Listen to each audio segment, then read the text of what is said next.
नागपुर के मानेवाड़ा चौक के पास 22 मई के दिन एक बुजुर्ग की कार हादसे में मौत हो गई थी। 80 साल के बुजुर्ग, जिनका नाम पुरुषोत्तम पुटेवार था, वो अपनी बेटी के घर जा रहे थे। रास्ते में पीछे से आ रही एक कार ने उन्हें कुचल दिया और इस हादसे में उनकी मौत हो गई। शुरुआत में पुलिस को लगा कि पुरुषोत्तम जो है वो सड़क हादसे का शिकार हुए हैं, लेकिन उनके भाई ने पुलिस अधिकारियों से बात की और कहा कि उनकी ये हादसा नहीं बल्कि उनकी एक हत्या हुई है। पुलिस ने घटनास्थल के सीसीटीवी फुटेज देखे और इस बात की पड़ताल की गई कि करीबी लोगों के साथ पुरुषोत्तम के रिश्ते कैसे थे। तो पुलिस को अपनी जांच में कई चौंकाने वाली बातें पता चली, जिन्हें जानने के बाद उन्हें पता चला कि ये कार हादसा नहीं बल्कि एक कत्ल है। नमस्कार, मेरा नाम है मोहम्मद आसिम और आप देख रहे हैं क्राइम तक। महाराष्ट्र के नागपुर में हत्या का एक सनसनीखेज मामला सामने आया। यहाँ एक बहू ने अपने ससुर की हत्या इस वजह से करा दी क्योंकि करीब 300 करोड़ रुपए की पैतृक संपत्ति में ससुर ने उसे हिस्सा नहीं दिया था।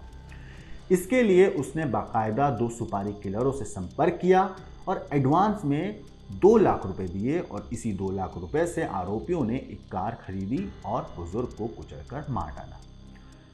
आरोपियों ने हत्या को हादसा दिखाने की वैसे तो भरपूर कोशिश करी, लेकिन अपराधी कितना ही शातिर क्यों ना हो, उसका सच दुनिया के सामने आ ही जाता है और ऐसा ही इस केस में भी हुआ।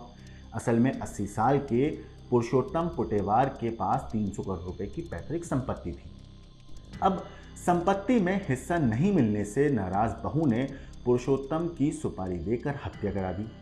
सुपारी किलर्स ने कार से कुचलकर इस पूरी वारदात को अंजाम दिया। इस कार को खरीदने के लिए पुरुषोत्तम की जो बहू है उसी ने पैसे भी दिए थे, 2 लाख रुपए, जैसा मैंने आपको अभी बताया। अर्चना ने, जिसका नाम जो पुरुषोत्तम की बहू है, उसने आरोपियों को साफ हिदायत दी थी कि हत्या हादसा ही लगना चाहिए। इसके लिए बहू अर्चना ने एडवांस में 2 लाख रुपए दिए। आरोपी इस हत्या को हादसा दिखाने में कामयाब भी हो चुके थे, लेकिन पुरुषोत्तम के जो भाई हैं उन्होंने बहू की पोल खोल कर रख दी। ये पूरा मामला महाराष्ट्र के नागपुर में हुआ, जहां 300 करोड़ की संपत्ति हड़पने के लिए एक बहू जो है वो कातिल बन गई और उसने अपने ससुर को मौत की नींद सुलवा दिया।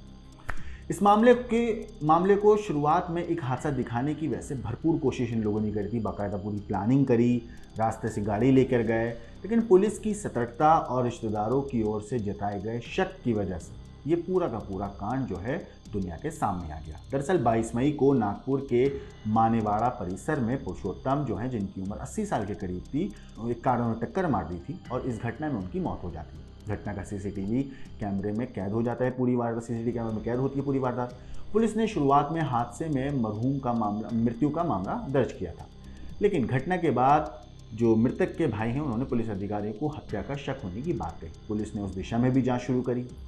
एक के बाद एक चौंकाने वाले खुलासे होते गए। पुलिस ने इस मामले में सीसीटीवी के आधार पर जो गाड़ी चला रहे थे, उसके जो ड्राइवर थे गाड़ी के, नीरज मिंजे और सचिन धार्मिक को हिरासत में लिया गया। जब उनसे पूछताछ की गई तो जांच में दोनों ने पुलिस को बताया कि उन्होंने जो पुरुषोत्तम की बहू है अर्चना, उससे पैसे लेकर उसके जो ससुर है पुरुषोत्तम, उनको कार से टक्कर मारी थी। पुलिस को जैसे ही ये बात पता चली तो पुलिस ने सुपारी किलिंग मामले में अब तक 3 आरोपियों को फिर गिरफ्तार किया। पुरुषोत्तम की 300 करोड़ रुपए की पैतृक संपत्ति पर बहू अर्चना की नज़र थी।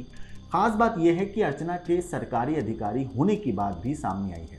इस पूरे मामले को लेकर नागपुर के जो पुलिस कमिश्नर हैं रविंद्र सिंगल ने कहा है कि यह मामला हाई प्रोफाइल है। नागपुर क्राइम ब्रांच की टीम इस मामले की जांच कर रही है और अब तक इस मामले में 3 आरोपियों को पुलिस ने गिरफ्तार किया है और जल्द ही पुलिस इस मामले में जुड़े सभी आरोपियों को गिरफ्तार कर लेगी और इस सुपारी किलिंग की गुत्थी को सुलझा लेगी।